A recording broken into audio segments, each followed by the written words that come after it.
জয়গুরু জয় মা শ্রী শ্রী ঠাকুরগুরু মহারাজের আতুল চরণে প্রণাম জানিয়ে আজকের এই ভিডিওটি আপনাদের সামনে উপস্থাপিত করেছি। তো প্রত্যেককে জানাই শুভ অক্ষয় তৃতীয়ার প্রীতি এবং শুভেচ্ছা। আপনারা এই অক্ষয় তৃতীয়ার দিনটি সুন্দরভাবে সবাই কাটিয়ে তুলুন, কারণ এই অক্ষয় তৃতীয়ার দিনটি হচ্ছে বিশেষ একটি গুরুত্বপূর্ণ দিন। যে কর্মই আপনারা আজকের দিনে করবেন সেটি অক্ষয় হয়ে রয়ে যাবে।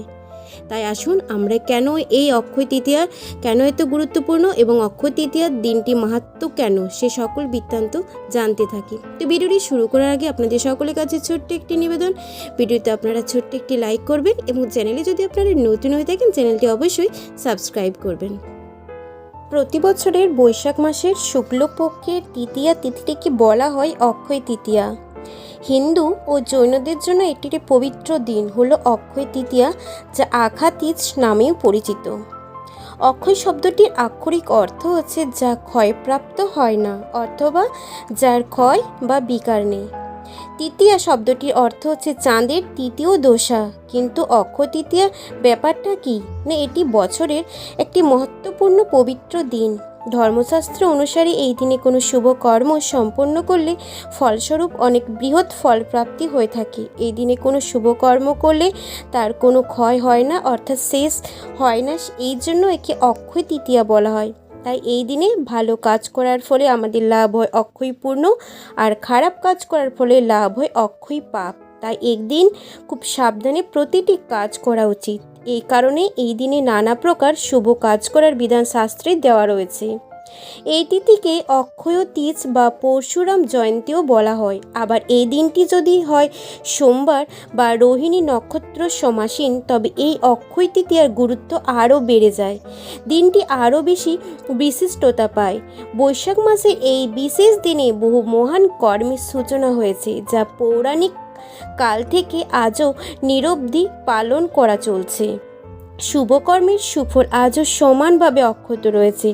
তাই তো পৌরাণিক কাল থেকে এই দিনে অনুষ্ঠিত যে কোনো শুভ কার্য অনুষ্ঠানের পুণ্যফল অক্ষয় রূপে ধার্য হয়। অক্ষয় তৃতীয়া আখ্যা তাই সার্থক। ভবিষ্যৎ পুরাণ, মৎস্য পুরাণ, পদ্ম পুরাণ, বিষ্ণু ধর্মোত্তর পুরাণ, স্কন্দ পুরাণ বিশেষভাবে উল্লেখ করা হয়েছে। অক্ষয় তৃতীয়া এবছর কবে শুরু হচ্ছে এবং এই অক্ষয় তৃতীয়ার শুভ সময় কত? তো ইংরাজি ক্যালেন্ডার অনুযায়ী 2024 এবছর 10 মে শুক্রবার অক্ষয় তৃতীয়া পালিত হবে, আর বাংলা ক্যালেন্ডার অনুযায়ী 27 বৈশাখ 1431 বঙ্গাব্দ। আর এই অক্ষয় তৃতীয়ার দিন থেকে শুরু হয়ে যাবে 21 দিন ধরে চন্দন যাত্রা। তো এরপর আমরা জানব যে এই অক্ষয় তৃতীয়াটি এত মাহাত্ম্য, এত গুরুত্বপূর্ণ কেন, অর্থাৎ এটি কেন এত মাহাত্ম্য আছে। মৎস্য পুরাণে বলা হয়েছে, বৈশাখে মাসি শুক্লায়াং তৃতীয়াং জনার্দন যাবতুনো পাদয়া মাসু যুগশ্চকৃত বানকৃতম। অর্থাৎ ভগবান হরি বৈশাখিক মাসের শুক্ল তৃতীয়াতে যবের সৃষ্টি ও সত্যযুগের বিধান করেন। এই তিথি যে বাস্তবিক অক্ষয় তার প্রমাণস্বরূপ অতীতকালে পুরাণের সমস্ত ঘটনাবলী সুন্দরভাবে বর্ণিত করা হয়েছে। যেমন প্রথমত সত্যযুগের সমাপ্তি এবং ত্রেতাযুগের সূচনা। পবিত্র পুরাণ অনুসারে এই দিনটি সত্যযুগের সমাপ্তি এবং ত্রেতাযুগের সূচনা করেছিল। এই দিনটিকে ত্রেতাযুগের তিথি হিসাবে বিবেচনা করা হয়ে থাকে। মহাভারত অনুসারে এই দিনে মহাভারতের যুদ্ধ শেষ হয়েছিল এবং দাপর যুগের অবসান ঘটেছিল। দ্বিতীয়ত রাজা ভগীরথের দ্বারা স্বর্গ থেকে গঙ্গা দেবীর অবতরণ। এই তিথিতে রাজা ভগীরথের হাজার হাজার বছরের তপস্যার ফলস্বরূপ পুণ্যতোয়া পুণ্য সলীলা ভগবতী দেবী গঙ্গা স্বর্গ থেকে মর্তলোকে অবতরণ করেন। তারপর থেকে নিরবিচ্ছিন্নভাবে অক্ষয় জলসম্ভার নিয়ে মর্তবাসীর জীবন দায়িনী ও পাপ নাশিনী নদী রূপে বয়ে চলেছে। তাই এই দিনে গঙ্গা নদীতে স্নান করলে জীবনের সমস্ত পাপ থেকে মুক্তি পাওয়া যায়। তৃতীয়ত এই তিথিতে পরশুরামদেবের আবির্ভাব তিথি বলা হয়। এই দিনে নাকি ভগবান 10 অবতারের অন্যতম ষষ্ঠ অবতার পরশুরামদেব এই তিথিতে আবির্ভূত হন মর্তলোকে। তিনি হলেন চিরঞ্জীবী অর্থাৎ অমরত্বের অধিকারী। অমর অক্ষয় আয়ু নিয়ে আজও মর্তচারী, তাই এই তিথির আর এক নাম হচ্ছে পরশুরাম জয়ন্তী। চতুর্থত মহাভারতের রচনা শুরু হয়েছিল এই অক্ষয় তৃতীয়া থেকে। এই তিথিতেই মহিষী বেদব্যাসের মুখনিসৃত বাণী শুনে গণপতি মহাভারত রচনা শুরু করেন। মহাভারতের মধ্যে 25 থেকে 42 পর্যন্ত 18 অধ্যায় ভগবদ গীতা রূপে ভগবান শ্রীকৃষ্ণের মুখনিসৃত বাণী উল্লেখ রয়েছে, যা অনন্তকাল থেকে মানুষদের জড় জাগতিক দুঃখালয় উত্তরণের অক্ষয় পথপ্রদর্শক। পঞ্চমত, এই দিনে মাতা অন্নপূর্ণার আবির্ভাব তিথি বলা হয়। এই দিনে দেবী পার্বতীর অন্য এক রূপ মাতা অন্নপূর্ণা রূপে এই তিথিতে আবির্ভূত হয়ে মহাদেবকে অন্ন ভিক্ষা দেন। তারপর থেকে অন্নের অক্ষয় উৎস স্বরূপা রূপে দেবী পূজিত হয়ে থাকেন। ষষ্ঠত, দ্বারকাতে ভগবান শ্রীকৃষ্ণের সাথে সুদামার প্রথম সাক্ষাৎ। এই তিথিতে ভগবান শ্রীকৃষ্ণের পরম বান্ধব সুদামা, তিনি ছিলেন বিপ্র অর্থাৎ বেদজ্ঞ ব্রাহ্মণ।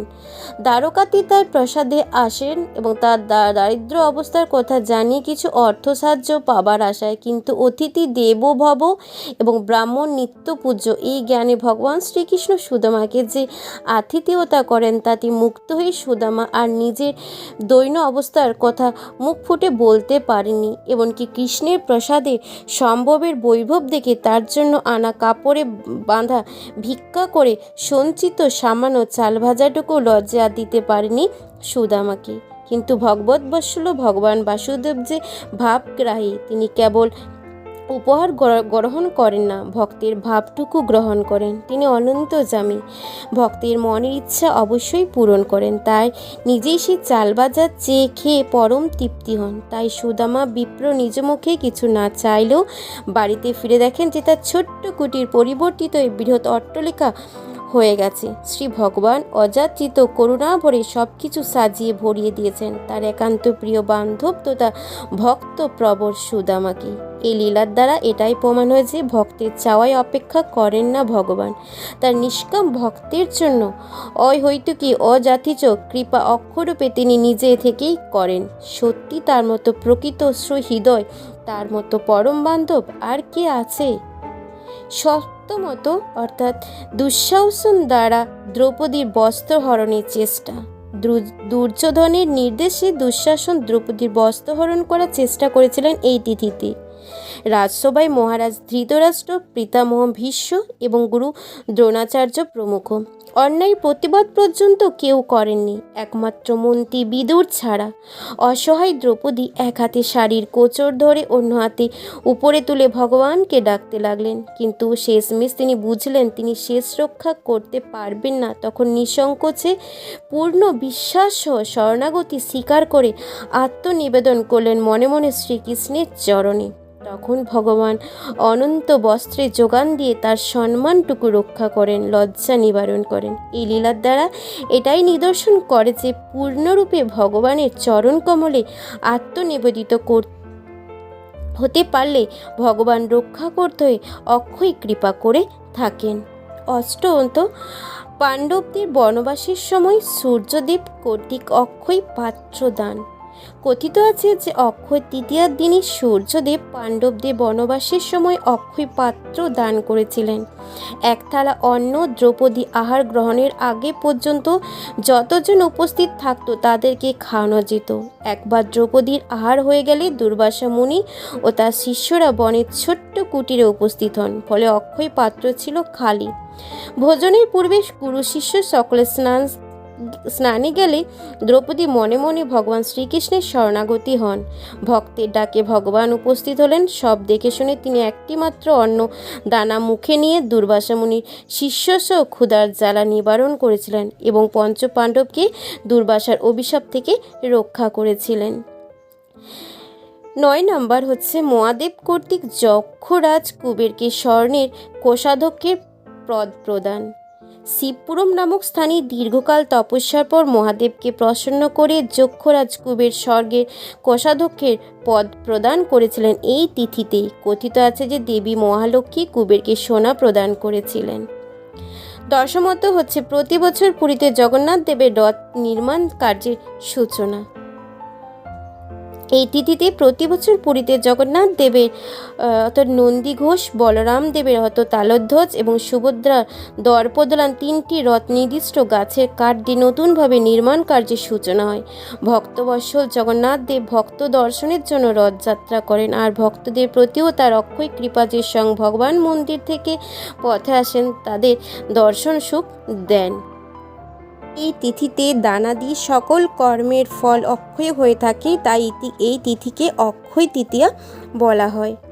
শাস্ত্র অনুসারে এই দিনে ভালো বা খারাপ কাজ যাই করুন না কেন তার ফল অক্ষয় হবে বা অনন্তকাল ভোগ করতে হবে। তবে এই দিনে দান করার অসীম ফল রয়েছে।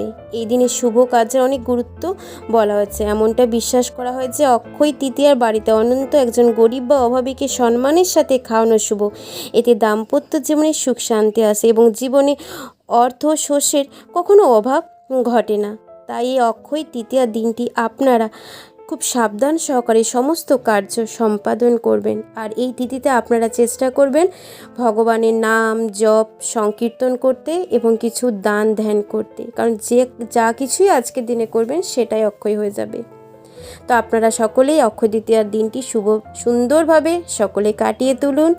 সকলে ভালো থাকুন, সকলে সুস্থ থাকুন, ভগবান শ্রীকৃষ্ণের নাম জপ করতে থাকুন। জয় গুরু জয় মা। কমেন্ট বক্সে অবশ্যই আপনারা একবার জয় গুরু জয় মা লিখে জানাবেন। আবার পরবর্তী ভিডিওতে আপনাদের সাথে দেখা হচ্ছে। জয় গুরু জয় মা।